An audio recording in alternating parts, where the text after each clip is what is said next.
Welcome to the Evening Review. My name is Khahe. Today we are joined by Ndumbah Kamwanyah, a political scientist who will reflect on the local and regional authority elections which are slated for later this year. But before we delve into the interview, let's look at today's newspaper.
Good afternoon, Dr. Kamwanyah. Welcome to the Evening Review. Good afternoon. Thank you for having me, sir.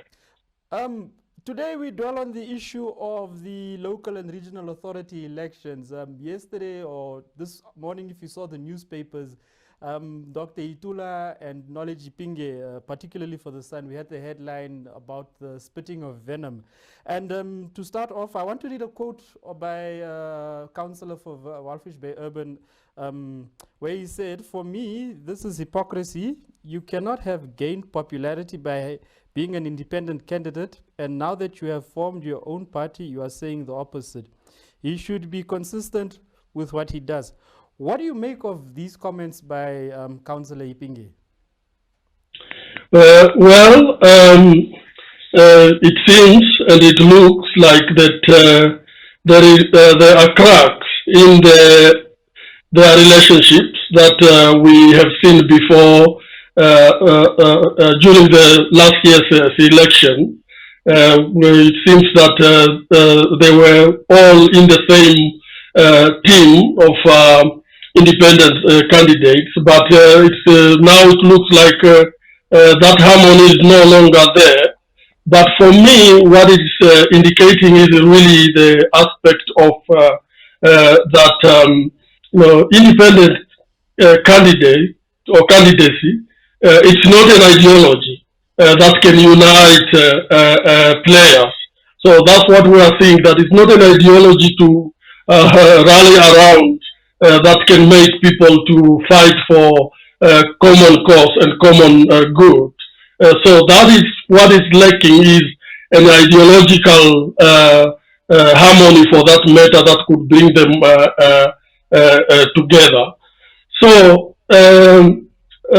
it is true, Ipinge is saying that Dr. Itula is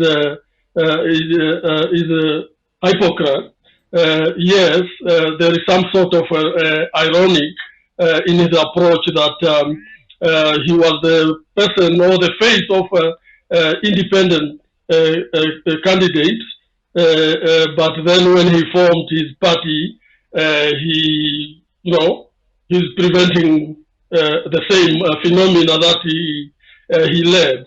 But you must understand that IPC does not belong to Itula, so it is impossible for him to impose, I hope so, to impose whatever he wants. So I'm assuming that probably that clause has been included in their constitution because of what the members wanted, and that must be respected. I think that's how democracy works. It would have been problematic if Itula could have imposed that clause in. So I think it's also no party is, after learning from Swapo, from the loophole of the Swapo constitution, I think we will see a trend towards there where parties are trying to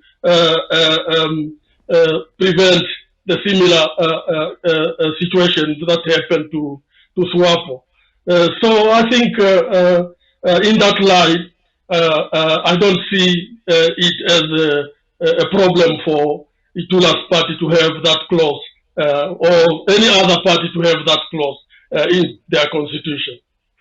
And then the new kid on the block, the Independent Patriots for Change, they're fielding candidates in the local and regional authority elections. The same can be said for the affirmative repositioning movement. In terms of the final outcome of the election results, what do you anticipate? Well, it's difficult because the problem is that we haven't really seen campaigns like what we have, what we saw in last year's election. So it's really difficult to assess the moves of the voters.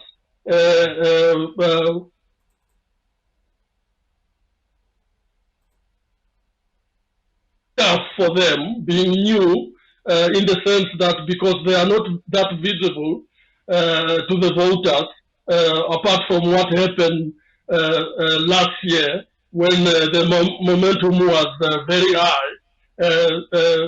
So I think it's maybe in some few constituencies, but I think Swapo will still have a strong advantage, and so some other like the PDM as well, because of the name that is there already. They don't have to campaign, but we will have to see. You cannot undermine the two, the AR and the APC, including LPM, because of the public mood in terms of corruption.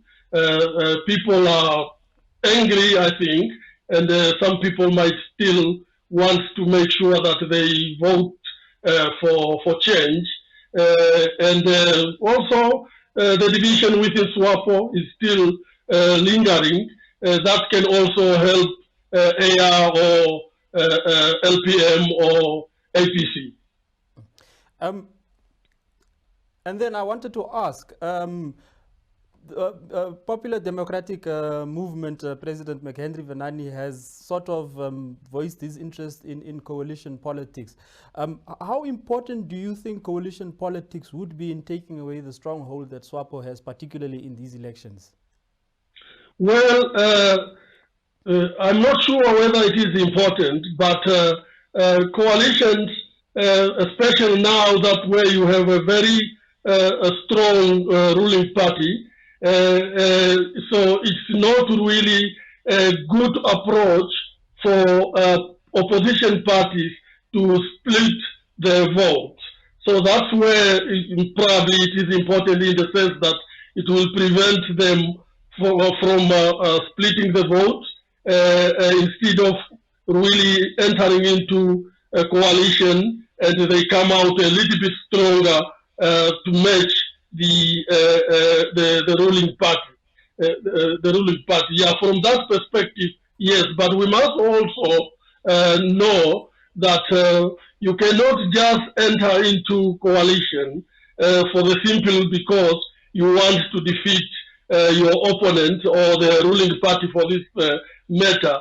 coalitions must be driven by philosophy, ideologies, and the interest in terms of the issues the parties are addressing. If there is no commonality, I think it's not a good approach to enter into a coalition. So we should not just be driven by the desire to defeat the opponent. I think it must be driven by the issues that parties are trying to address, where they all can find commonalities. And then, Doctor, this is the issue of now going ahead. What do you see coming about as campaign slogans by the various political parties, and obviously also the independent candidates that we haven't touched upon in this interview? Yeah, come again, repeat. I'm saying, what are the themes that we are likely to see emerge from political parties and independent candidates to get voters to vote for them? Well, probably we'll see them very strong on social media because of the COVID situation, and probably also those that have resources will probably intensify face-to-face meetings, provided that they meet the COVID requirements. As for the independent candidate, and I think you are referring to Ipinge in Walvis Bay, so let's take the issue of coalition. It's really, that is the dilemma of independent candidacy, in the sense that it is difficult to measure or to assess his support that he can use to enter into a coalition. Because, as I say, that coalitions or parties enter in coalitions to gain something. So, for example, let's say if PDM would like to enter in coalition with him in Walvis Bay, they could either allow him to run, but what is PDM going to get out of that? Because Ipinge, first of all, is only in Walvis Bay. There's no other constituency that he can offer in return to the coalition partner. So really, it is a dilemma for him, or in terms of the support. So we have also to remember that when he was elected through the combination of forces and the events. Of course, the Itula, he benefited from the Itula independent candidates phenomena, and of course the air, and of course the issue of the fish road. But where we are today, the fish road is fading away from the public mind to help him, like it did last year. Air is fielding their own candidate, so is IPC. So really, what Knowledge Ipinge has is his resume to demonstrate what he has done since he was elected up to now. And hopefully maybe he has done a good job, and the voters will remember that, and they will support him. I want to reflect on other independent candidates, not only on Councillor Knowledge, but we've seen Firebrand, if I may call him that, Olsen Kahiriri, say that he's the incoming councillor for Katutura, for Katutura East. There are many other independent candidates in other constituencies in the country. What would you make of their chances in enticing voters to vote for them? Very slightly. Very slim, because the current political mood, it's not really enticing for people to vote independent candidates, because there is no really although we have the fish rod, behind the scene that will motivate people to go other way. But I don't think that maybe for for figures like Job and Pandas AR, APC, LPM, and maybe for knowledge the system, they stand a chance. But for new independent candidates that are emerging now, after learning from the other previous independent candidates, their chance is very, very, very, very slim. I do not see a situation where that the Namibian people are going to opt for them, especially now that we have two new parties and we have AR contesting. So, but good luck. Doctor, and then on the issue of fish rot, because you've mentioned it fading away, are you then saying that it's not going to have a bigger impact on the minds of voters as it did last year? Because we remember that these allegations came out just as we were about to go to the polls. Yes, it is fading away because we are not talking about it too much, and it's not really exciting people as it did last year. So that could be a danger, because that also means that the public is forgetting about that issue. So the question is that to what extent are voters, when they enter those voting booths, are going to remember the fish rot, or are going to use the fish rot as what is going to motivate them to vote differently than how they voted last time. Yeah, so that is really what I mean. But still, it still could be a factor in swaying people to vote differently, especially away from the ruling party. Doctor, we see a situation where IPC is on the block. The new political party. You've got the affirmative repositioning, and then we've got the main guy, of course, Swapo. These three parts, with these developments, do you see people now turning their attention away from Swapo and perhaps voting more for IPC and AR, and also the other opposition parties in the country in these elections? Well, there are three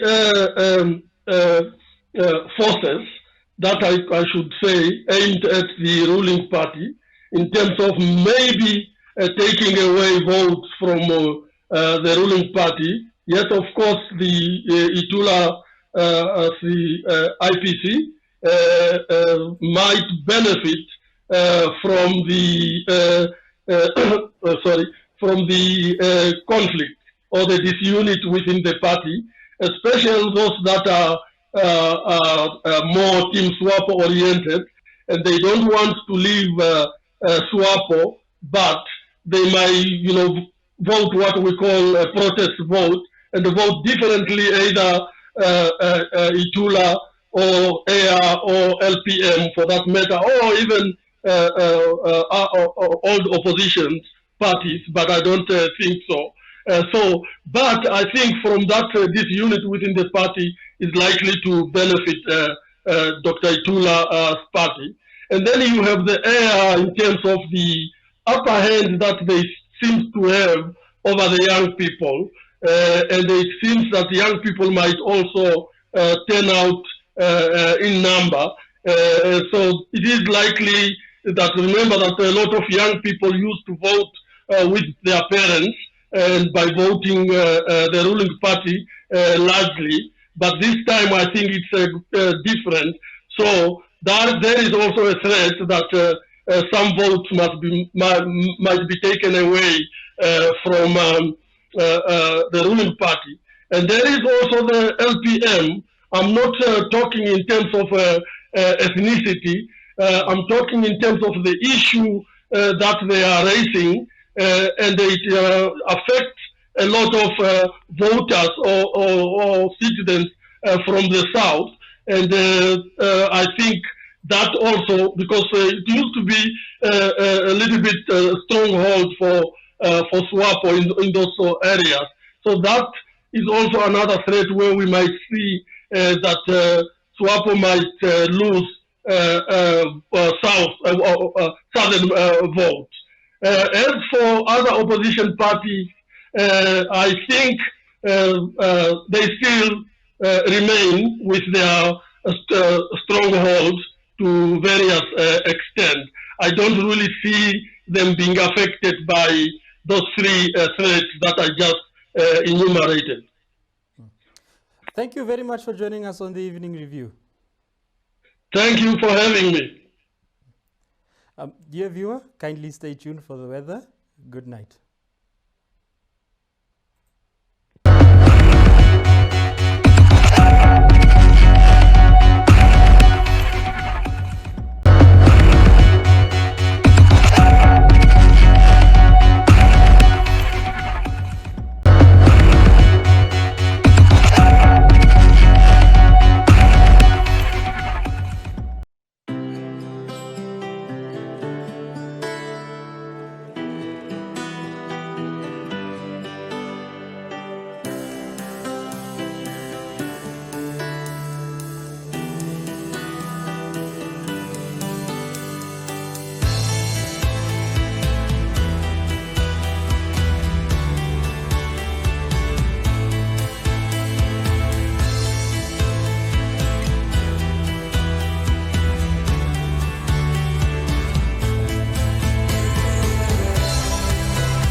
Dear invited guest, the Northern SME Expo team is aware of the current restrictions imposed on the country by Honorable President Hage Geingob as from the 12th of August 2020.